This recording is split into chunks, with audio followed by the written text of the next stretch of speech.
Abi sen nakit olarak gönder buraya. Ben bakın buradan nakit atarım.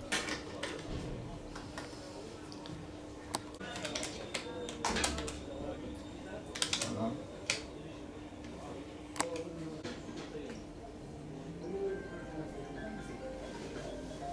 Kaç dakika sürdü?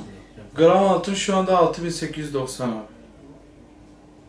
Ben Ali Ekber Gültekin. Evet, özellikle son haftalarda altın fiyatlarında dalgalanma oldukça arttı.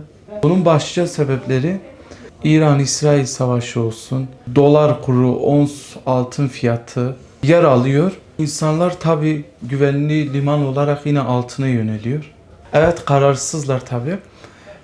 Aldıklarından sonra düşer mi, yükselir mi diye akıllarında çok soru işareti kalıyor. Ama uzun vadede altın her zaman güven veren yatırım araçlarından biri olmaya devam ediyor. Gram altında özellikle talep var. Çünkü alış ve satış arasındaki makas farkı çok düşük olduğu için insanlar gram altına daha çok yöneliyor.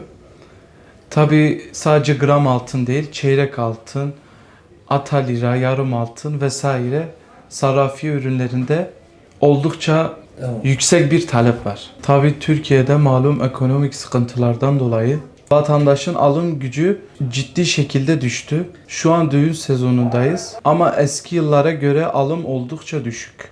İnsanlar eskiden rahat rahat çeyrek, bilezik alabiliyorken şimdi daha küçük gramajlı ürünlere yöneliyor. Ya da sadece fiyat sorup beklemeye geçiyor. Panik yapmadan hareket etmelerini öneririm. Altın kısa vadede dalgalansa da uzun vadede genelde yatırımcısını üzmeyen bir araç oluyor. Güvenilir yerlerden alışveriş yapılması da çok önemli.